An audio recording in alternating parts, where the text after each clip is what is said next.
이 업종별로 좀 보면은 아무래도 이제 반도체, 이제 부침도 심하고 하반기 들어서 그래도 살짝 삼성도 중심으로 조금 좀 또 살아나나 했는데 살아나나 했는데 또 좀 약간 주춤하고 왔다 갔다 해요. 이게 그러니까 반도체가 정말 누구도 못 맞춰요. 이게 음. 왜냐하면 제가 지금 이 말씀을 왜 드리냐면 다 각자 엇갈려요. 뭐냐면 대부분의 의견은 내년 3분기에 터닝한대. 네. 그게 이제 내년 3분기. 대세였어요. 내년 3분기. 그래서 한번 올랐어요. 야, 내년 3분기면 6개월 선행하니까 야, 지금 사놓자. 네. 이 분위기가 실제 있었어요. 그리고 야, 하이닉스 마이크론도 감산하는데 네. 좀 빨리 또 회복되지 않을까? 네. 네. 삼성도 뭐 공급만 안 늘린다면 네. 나쁘진 않겠지. 이런 않겠지. 시각이 있었는데 갑자기 한두 군데 증권사에서 이제 충격적인 보고서가 나왔죠. 음. 내년 내내 안 좋을 것 같다. 내내 안 좋다. 예, 내후년 돼야 된다. 음. 예, 그리고 하이닉스 적자를 이제 5조, 네. 6조까지 제시한 거예요. 엄청나게 많은 거잖아요. 그죠. 그래서 이제 한번 하이닉스가 확 부러졌어요. 확 그것 부러졌죠. 때문에. 왜냐면 이제 이 정도로 심각한가?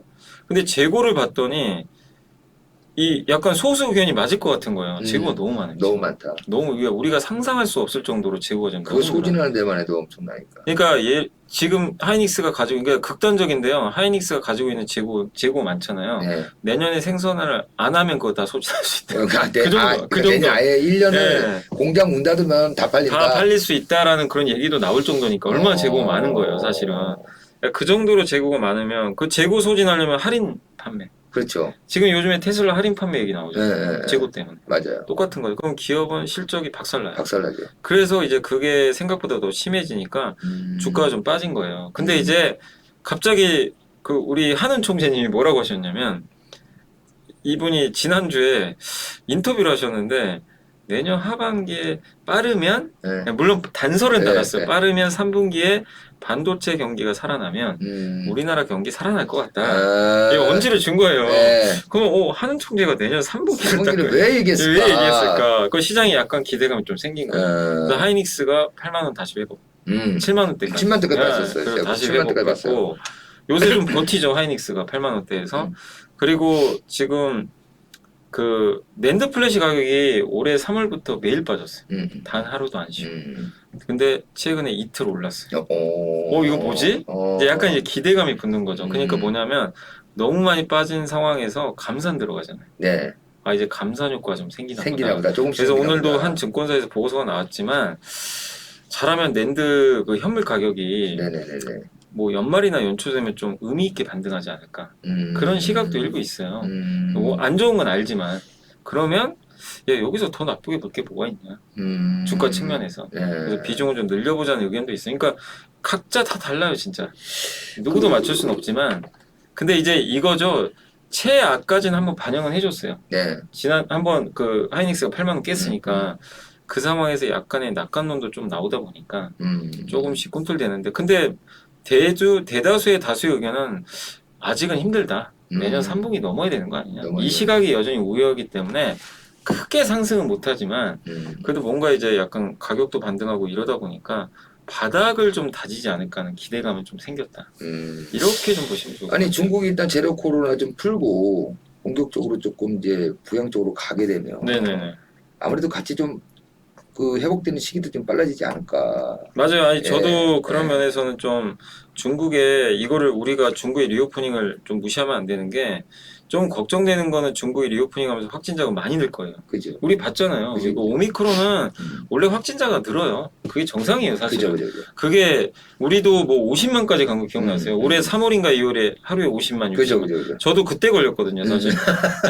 그러니까 그냥 피한다고 되는 게 아니라 피해갈 수는 없다. 다 걸리더라고요. 근데 이틀 아프고 나니까 또 괜찮아지더라고요.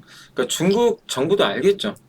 늘어나는 거는 이제 못 막는다. 못 막는다. 이걸 아는데 이제 제가 좀 걱정되는 건 뭐냐면 중국이 저러다가 다시 셧다운 할까봐 조금이라도. 근데 그게 지금 이번에는 좀 심각한 게 예. 막 데모나고 난리도 아니었잖아요. 예, 맞아요. 중국 내에서. 근데 가장 좀 경계하는 부분이기도 하게 해서. 예, 그러니까 왜냐면 중국은 우리나라랑 다른 게 백신이 없어요, 지금. 제대로 된.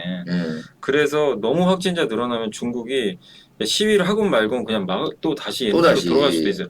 저는 그게 좀 걱정이에요, 사실은. 근데 그것만 아니라면 중국이 리오프닝 하는 건 이미 시작이 됐기 때문에 네. 이거는 순차적으로 내년도에 하이닉스나 삼성전자한테도 호재예요. 호재다. 왜냐?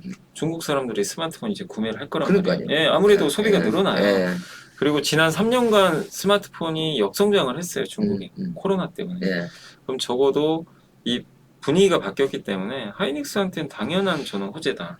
이렇게 보고 있어서 중국의 방역 규제가 더 심해지지만 않는다면 예. 뭐 내년에 좋아지지 않을까. 그리고 중국이 내년도 성장률 전망치를 5%로 좀 발표를 했는데 올해는 힘들죠. 원래 네. 올해 목표가 5.5인데 네. 올해는 사실상 불가능하고 불가능하고. 다시 5%대로 간다는 건 무슨 짓을 해서라도 이 경기를 좀 부양시키겠다는 얘기예요. 뭐 소비 정책도 나올 수 있으니까 그죠. 특히 부동산이 중국 소비에 엄청난 비중을 차지해요. 음. 중국 부동산 살아나면 자연스럽게 반도체 수요가 증가합니다. 음. 그리고 우리나라 반도체 기업 주가가 중국의 유동성하고 거의 비슷하게 가요. 항상 과거에도.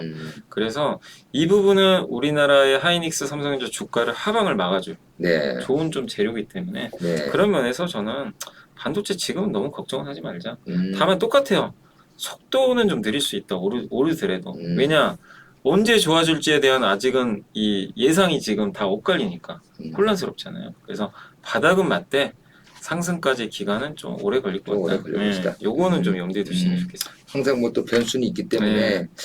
뭐 그동안 뭐 안 팔렸잖아요. 안 팔리고 많이 네, 단절났기 너무 때문에 재고가 재고가 많고 뭐 반도체뿐만 아니라 대부분의 사람들이 그런 게 좀 많이 있을 거예요. 뭐 이거를 근데 이제 반도체를 보실 때 근데 이제 이런 생각들 하세요. 뭐냐면 야 얘기를 들어보니까 그러면 뭐 바닥은 알겠다. 어차피 안 갈 거는 근데 오르지는 않는다. 이 얘기잖아요. 당분간은. 네네네. 그러면 이 구간에서 야 딴 거 사보는 게 더 낫지 않냐. 그죠, 이런 그죠. 질문을 많이 하죠. 그죠. 근데 저는 왜 반도체를 그래도 조금씩 늘리는 게 낫다고 생각을 드리냐면 이번에 중국 소비주 보셨죠? 네. 이렇게 빨리 올지 아셨어요?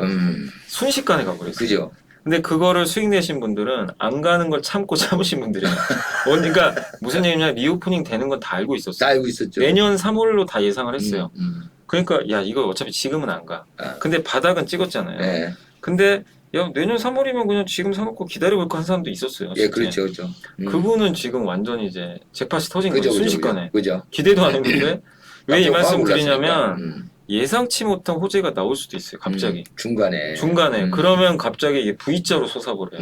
그럼 못 쫓아가요. 못 쫓아가죠. 그래서 일부라도 담가 놓으셔야 되는 게 왜냐하면 잃을 건 별로 없어요. 하방은 단단하니까. 근데 상방이 열리는 속도가 뭐 이벤트를 우리가 예상을 못해요. 순식간에 발생을 해요. 그래서 확인하고 사면 항상 늦는 게 그것 때문이에요.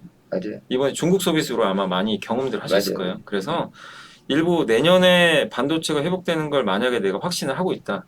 시기는 정확히 모르더라도 그러면 일부분 발은 담가 놓으셔야 된다. 그 말씀 드리는 거예요. 네. 어제 반도체는 뭐 전망으로 보면은 내년 3분기가 이제 대부분은 분기점인데, 예, 그때가 이제 분기점인데 어차피 지금 하방은 많이 지금 내려와 있는 상태로 닫혀 있으니까 지금부터 조금씩 담아 놓으시고 좀 보시면 그 중간에 이벤트도 또 대응할 수 있고, 네. 예, 그렇게 또 지나치게 또 아래로 가지는 않을 것 같다. 네, 우리가 정확히 타이밍을 알면 좋은데 그건 좀 알기 그거는 이제 아까 어려우니까요. 우리 얘기했지만 재벌집 막내들이 맞아요. 과거로까지 하는 가야죠. 가야 되니까 그거는 네. 쉽지 않지만 네. 그래도 그동안의 데이터라든가 여러 가지를 종합해 보면 반도체는 한번 그렇게 접근을 해보시는 게 좋을 것 같다는 네, 생각이 맞습니다. 들고요.